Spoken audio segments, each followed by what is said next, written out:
The Square Ball Podcast. Welcome to the show, brought to you with Levi Solicitors. 10% discount on your legal fees at levisolicitors.co.uk/the square ball. Will's probate conveyancing, Michael. Love them, don't you? Yep. Do you love them? Can't get enough of them. Do you love them as much as the online booking system that allows you to use Levi's from wherever you are in the UK? More so, but that's also good. I just love the conveyancing. I just can't stop buying houses just so I can keep using them. Remote appointments for you, no matter where you are in the country, and Levi's have a full range of legal services available on their website, such as. Right. For me, is it this one? Professional negligence. Yes. Medical negligence. Yep. Business stuff. Disputes. Yep. Business disputes. Very Personal good. disputes. Yeah. You really. All your disputes. Thank God they're so tolerant of us as. People remember it though. I know. People remember the more shambolic these reads get. It's like you remember Leeds 4, Preston 6, don't you? Not for the right reasons, but it does stick in the mind. levisolicitors.co.uk/the square ball. Third part of the weekly show is where we do heroes and villains. Then, first of all, is the Ken Bates Villain of the Week award. We've got some different colour fonts here on the screen with all the nominations. Michael, is this before and after Fulham, is it? Yeah, just because there's a Southampton tinge to a lot of them and then some Fulham ones too. So. Right, so shall we go through them in any particular order? Have you got any semblance of order to these? Nah, I just chucked them on. Right, yeah. All over the place. Ruben Sellers I put at the top just because I enjoyed someone having to go at him. I'm really happy someone's pointing this out because it really annoyed me as well. Gracias Garcia, I'm guessing that should be Gracia. But the arrogance to wear a turtleneck to your first two games, pathetic. And I saw the same thing and I thought, who does he think he is? losing to Grimsby in a turtleneck, you absolute idiot. I mean, for me, that's a leading candidate. Yeah, I must admit, I'm kind of pleased to see him fail. When is it acceptable to wear a turtleneck? When you're delivering a lecture? I mean, I'm milk tray adverts. Right. I'm never on the turtleneck. Yeah, I have worn one in the past and all I get is people shouting at me, milk tray man, which I don't really understand that reference, but it's... Oh, you know, old advert. Yeah, but it's the enough. old advert from the 80s, milk tray, the man broke in like a ninja, which is a bit like dodgy behaviour these days, isn't it? To be considered. But Toxic. Toxic milk tray. Broke into a lady's apartment, left some chocolates on the table and then fucked off again over the balcony. Sounds a bit dodgy to me. Yeah. My mate did make the mistake of once wearing one for a night out, and I referred to him as Christopher Jeffries for the entire evening as well. It was the landlord who was alleged to have killed someone who didn't. Yeah, but we should say that very, very clearly. But essentially, he had a turtleneck and bad hair, so people assumed he was a murderer. So that's your reference. Which he wasn't. No.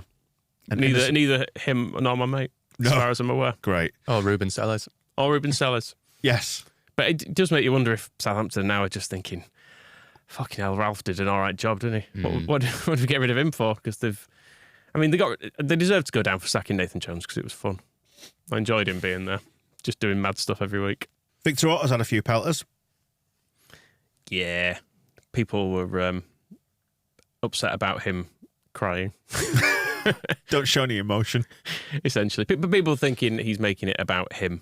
Dan hopes he steps on Lego, falls into a plug. Yeah. Yeah. Oh, that does hurt, doesn't it? Standing on a plug. Bloody hell. It does hurt, but yeah, it's the same stuff he's always criticised for. Yeah. Pretty Pretty much. Oh, dear. I like this. Javi Sayers said, Otto for crying and trying to make it about him. Who does he think he is? Junior's dad. What a turnaround for Junior, by the way. I'm so pleased for him.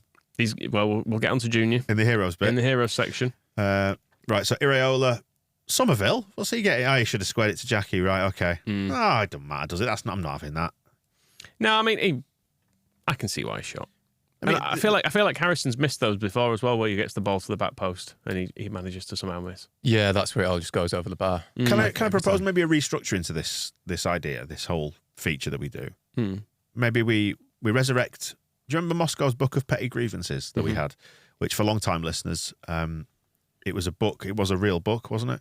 And he listed petty grievances in it. I'm suggesting we could recategorize some of these that they come in, and you could either be in genuinely for villain of the week, you could be in the book of petty grievances for things that annoy you, or you could be a mild irritant. And I think that's a mild irritant. Is that okay? Sort of 3 levels of offence. Yeah, fine. Where would the concept of time wasting go in those 3? Yeah. conceptual and it's quite abstract. But come back to me on that one. I'll have a think. Peter Banks, we wrongly said it was David Coote refereeing. Yes, we did. But they're all the same, aren't they? Yeah. They're all dickhead refs, one way or another. The government get a nomination, straight at the Home Office or the work permit people. I don't know who does that. Department for Work and Pensions. Who does them? Them, anyway, for taking so long with Grassia's permit. Not Brian Dean pointing out that he had 1 day of work and won 1-0, so if he'd have had 4 days, he'd have won 4-0. Good logic. Yeah. I mean, we did lose 2-0 to Fulham, so I'm not sure how that works, but still.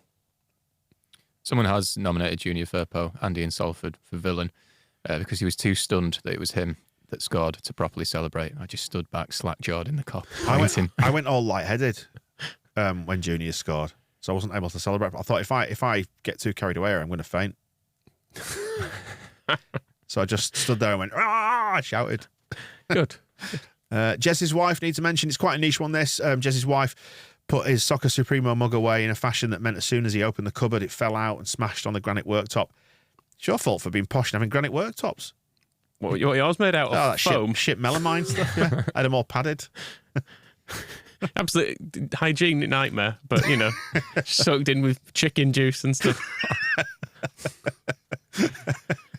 Harry Wilson, rightly, has got a few. Yeah. Oh, we're on to the post-Fulham ones now then, yeah. Yeah, just mixing it up a bit. For the a pathetic little turd is what he's referred to as. Yeah, by, Shearer. Ferguson at Leeds. Matt nominates Shearer as well for the co-commentary for having his face buried firmly in the Fulham arse cheeks. We were all a bit low-key annoyed by Shearer, weren't we? It was bad. Does he normally do co-coms or not? I just sort of think it does on some of these, I think. Yeah, but yeah, I felt like he was just still a bit drunk from crying about Newcastle losing at the weekend. This feels kind of like petty grievance level. Does that one? Just a bit annoyed at some co-coms that weren't quite biased enough in our favour. Yeah, we thought he was being a bit too nice about Fulham. Yeah, it's what it boils down to. Yeah, fair enough. The Fulham ref stroke VAR as well mainly for the McKennie push that was sort of there. I mean, we could. Sort of not. I mean, for me, that's a leading candidate. We could directly attribute that to our failure to win the FA Cup this year to that moment. Oh, it was so close. I'm still more annoyed about Ruben Sellers' turtleneck, to be honest. I think it's fair enough. I think the petty grievances are the ones that irritate me the most. Yeah. The other person who wears turtlenecks is Gail Platt from Coronation Street. Yeah, the fictional character. Yeah. So does she get a nomination? No, she okay. doesn't, Michael. Who would you like to give the award to this week? Sellers or Wilson for me. I don't like Harry Wilson either. In fact, one of the good moments. Yeah, there's some legacy grievance there. Yeah, and one of the good moments of that game, I think it was 5 minutes in, where Firpo muscled him off the ball right in front of the away end, and you could just see the away end giving him a load of shit, which I did enjoy. Did you see the little smirk on his face when they were singing "wanker, wanker, wanker" when he got subbed? Just a little pleased smirk. Yeah, give it to him actually, and Frank Lampard. Right. he made him that way. Excellent. Diving little, Fergus is saying the diving little Fanny Wilson, pathetic little turd, grinning ball bag. Yeah, brilliant. Okay, fine.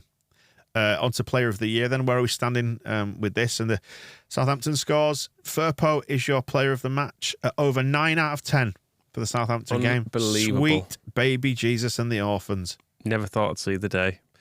But yeah, fully deserved. And yeah, the average went from 3.62 against Everton to 6.82. So a big improvement overall. And not man of the match stuff against Fulham, but a solid 6.44 for Junior in that one. Yeah, just the same with the Southampton game. Nobody really got below a 6. It was all there or thereabouts, wasn't it? Apart from the referee. 2 people got below a 6. Just fractionally, I mean. You're being annoying now. Shut up. Bamford and Aronson, if you're interested. So there, Ruta got man of the match against Fulham. 6.72 down to lower end scores of 4.7. Pat and Rasmus bringing up the rear. But, Player of the Year, got an update there. Junior Firpo's on the march. I think he's going to win it. I mean, he's got a long way to go. But he's now gone above Bamford, above Cooper. He's above Rasmus Christensen. He's doing all right. He's around halfway in the table of players, isn't he now? His average has come up so much. I mean, he's behind Adam Forshaw. Yep. But, he'll get there. He'll get above him soon enough. Yeah, I've got a feeling that he'll pass him, yeah. And then we've got Willie still out in front with Tyler and Verba Yeah, I mean, just in behind. his lead is being reduced now. His Willie's. So I know that doing it on the average should be fair, but I feel like there's some mathematical model to show that it's Tyler Adams still, because I believe it is. Right. Okay. And I'm gonna keep putting in equations until Tyler Adams wins this. I mean, there is still the chance that if this season really does fall apart, that Matthias Klick wins it. He's not far. That is true. He's not far off. If Nonto just has a really bad end to the season. Maybe we should start including his score for DC United on the form. I think he would win it in that case. I stayed up to watch his goal the other night. I saw you on his tweeted about debut. that. Yeah. How did he do other than the goal? Because obviously I've seen that, but that was it. He looked like a man confused by the level, which, I can't pretend it's anything other than quite shit.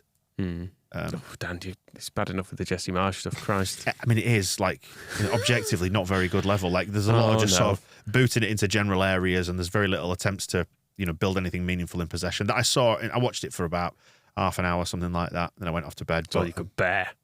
Yeah, but no, I mean, I hope he's happy out there. Did you see him walk into the changing room after, and he was shouting at a teammate because he'd nicked the man of the match award off him? He was like, "Oh, I thought I was going to be man of the match on my debut," and then you came on and did something really good. But no, he looked like a man who just had that little touch of quality. You can tell he's played in the Premier League. Just that sense of awareness. He was trying to calm his teammates down a lot of the time. He was just saying to him, "Just settle down on the ball a little bit, lads." He's always been that calming influence, hasn't he? Yeah, absolutely. Hero of the week, then the Gitana Baradi Hero of the Week award. It's Junior Firpo, is it again? Yeah, pretty much.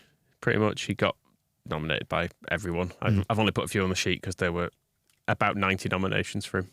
Right. So, well done, Junior Firpo. Transformation. And I'm pleased for him as well. Like I say, on a human level, we've said this before, like whenever we've sat here and said he's a terrible footballer, you don't want him to be a terrible footballer. You want him to do well, don't you, for us? Because it means we benefit. And on a human level, he benefits. Did we not give him it last week? Just checking through the comments, Alice, who's the one who I think is the one who called him such a good boy, which I really enjoyed on propaganda. But she said last week you didn't give Firpo Hero of the Match. Did we not? Hero of the Week. Hero of the Week. Or was it the week before that? So maybe we don't give him it. Did we say that we were waiting for him to keep it up and prove it? And he has done. I So suppose he has done. So on that basis, it's going to be him, isn't it? he should probably get it. It was nice as well. I think it was before the Southampton game. He was the player that they put up on LUTV for like an 8-minute interview, and you thought usually in the past it'd been don't acknowledge it, it's fine. Like, he doesn't need more attention than he's already got. But no, he's a good guy, isn't he, Junior? And the asbestos removal advice that we touched on, which was quite niche, a little bit off-piste, but Javi Sai has been on it as well to suggest that it's very important that you use PVA on any flaky bits and allow it to dry and dampen with water spray if you need to cut it or break it. So Yeah, I knew about the water, but PVA is a good tip. Thank you very much. If if it sounds like he's done it before, if he wants to pop round and help me. for 20 quid. He's not getting paid. Christ. Get paid in love. I'll give him Cup of tea? I'll give him a T-shirt or something. I've got mugs. Can I have the final Pat Bamford mug? So some various nominations for Verb, but Javi Gracia's got a number on there as well for doing well against Southampton. I like the comment, he makes me feel safe. Yeah. And that's what we need after so much trauma. Yeah. I think that's how I feel about Javi. I just trust him. Yeah, steady hand on the tiller. Steady hand on the tiller. We do seem to have become quite normal quite quickly, don't we? Just watching as you can think, okay, right, wingers out wide, bank of defenders there, second defensive line there.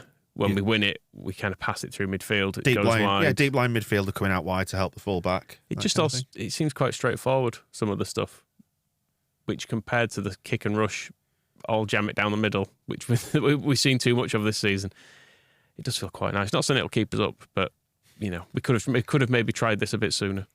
Because you've criticised Marsh again there. We're going to get the... It's you who hate Americans, Dan. You're going to get the USMNT I'm criticising criticising one American, you're criticising... And I was saying Tyler Adams was good, whereas you dismissed a whole league on the basis of half an hour. You ignorant boy. It's absolutely great getting them like in the YouTube comments, the ones who, the USMNT like perverts. Because what you can do in YouTube when you've got a channel is you can just hide people from the channel and they never know that they've been hidden. Yeah, so if you're wondering why no one's replied. Yeah, that's why. Nobody cares. You've been put in a box. And you don't know it. It's great. So, because, we may be wrong. Don't matter, does it? It's our channel. Well done to Rachel Daly for representing, says Lee. Willie, Luke Ayling. We've done the asbestos removal stuff. Rooter gets a mention for his... I mean, if his celebration. If Avisai does come and help him remove my asbestos, he will win it one week. You'll fix it again. But it's got to be Junior, hasn't it? Yeah, I say post Fulham. There've been a few, but it's much the same bank of names. Fair shout for the Leeds fans at Fulham. Yeah. They were excellent. They was all you could hear all game. It sounded great. Yeah, at the start of that game, when this is going back to Shearer actually, but he did something about the atmosphere, and the Leeds fans contributing as well. You were like, no, that is the atmosphere. That is the atmosphere that you can hear. There is nothing else other than that. So, yeah, that's why Shearer. Yeah, give it to Shearer, villain. I've changed my mind. Have you? And he always used to score against us, a prick. Who was it before? Who did we go for? It was Harry Wilson and Frank Lampard. No, it's Harry Wilson, Frank Lampard and Alan Shearer. In a polo neck. He did score against us all the time, didn't he? And I hated seeing that. Yeah. So Alan Shearer's having it. Interesting. He was annoyingly good, wasn't he, against us, Shearer? Yeah. He was a good striker, wasn't he, in his day? Sorry, then, your hero of the week.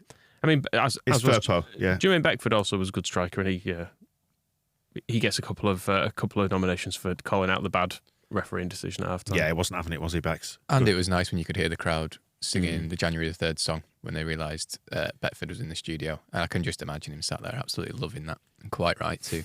Good. So congratulations to Junior for definitely being our hero of the week. I think he's had a good week. He's been good for several weeks. It's built, and it's taken people a while to realise he's good. I think that is the thing with him. You got to play your way out of being a bad player, because if you just do it once, people are like, yeah, but he still did this, this, and this. Like with Luke Ayling, when he was good against Man United, he still made mistakes, but because people liked it generally and like him generally, you could sort of forgive it, and you could say on balance decent performances. Whereas with Firpo, with the history is not great. He's front loaded it. Yeah, it was. He's got a lot to overcome before people start acknowledging he's any good. So, he's had a remarkable recovery. Good on him, and it's a good job because once again we only have one left back, don't we? I know. We only need one when he's that good. The big sexy pirate was it earlier in the season, but now it's Junior's turn. There you go. That wraps up the weekly show. Then all 3 parts done and dusted. We'll be back with a match ball after Chelsea. Phil Hayshaw will be back on Monday, and we'll get into it all again next week. We'll see you soon. The Square Ball Podcast.